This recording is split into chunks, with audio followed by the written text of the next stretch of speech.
Hello YouTube, this is AugustusLarch, and I want to do a Memorial Day vlog. And this is an opportunity for a lot of people for the government and the military and the powers that benefit from such a world to wave the flag and feel good about themselves. It's a good pat themselves on the back day. But I'm gonna let you in on what soldiers are doing over there and why we should celebrate the whole system, and how waving the flag on Memorial Day kind of serves the interest of somebody who's just fighting for a position in the world. They're just feeding off their fellow population and enslaving the bulk of them to benefit from a war. This war is like a bunch of powerful men directing a big flow of money into a bottomless pit and holding out baskets to grab their little chunk of the flow of money just going nowhere. Because that's what war is.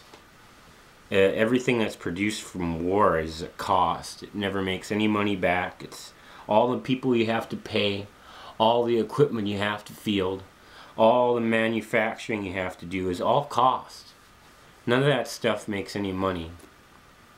Actually, it causes people to make less money because it has an effect of destroying the economy a little bit. People think this war is good for the economy. It's never good. People were on ration stamps. You couldn't get anything. It was just after the war was over, there was a bump and upturn in things for a while. That's because the freaking shackles were taken off.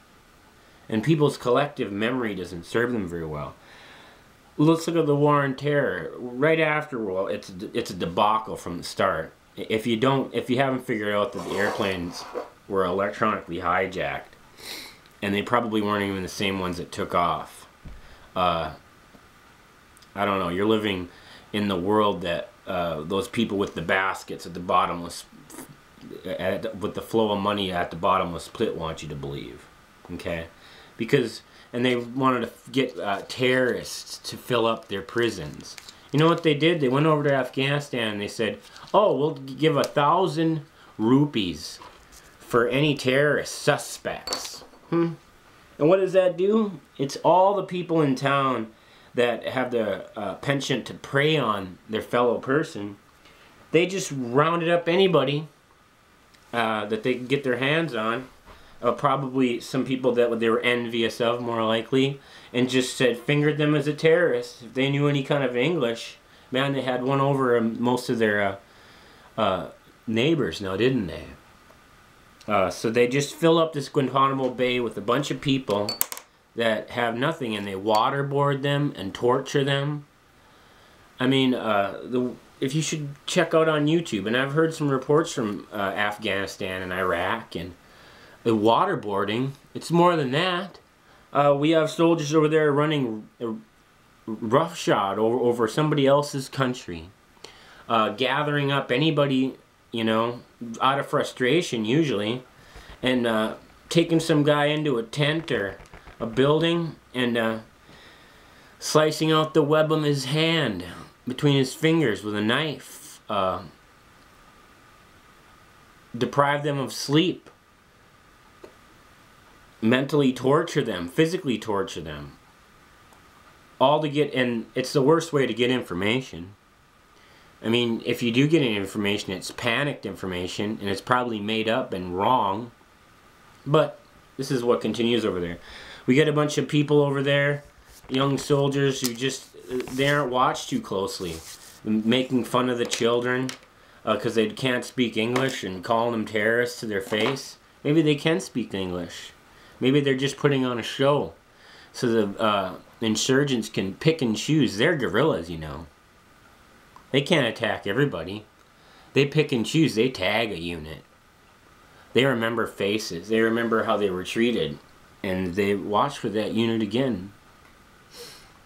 My brother was in Iraq and Afghanistan. When he was there, he wrote home to my mother and later to his wife and said, can you send me pens and paper and pencils and crayons so I can give something to these kids. He was nice to the kids.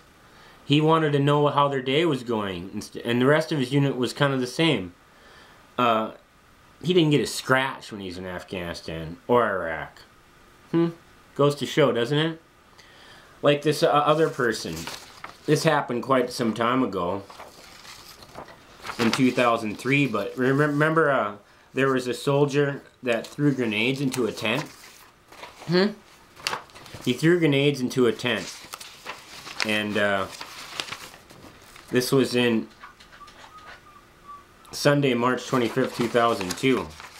Assaulted troops in Kuwait in a command center tent, killed Army captain and Air Force major, wounded 14 others. I looked up on why he did this. This unit, 101st Airborne Unit, was previously deployed in Afghanistan. And in Afghanistan, they were gathering up these terrorists, you know. And they just rounded up a bunch of suspected terrorists, dumped oil on them, and set them on fire. Yeah. So this guy, this ass-on-ass Akbar, that's kind of what he felt about his unit. So it just built up and built up and built up until he got sick of it long enough, and he rolled some grenades into an army tent and killed two command officers and 14 others, and wounded 14 others.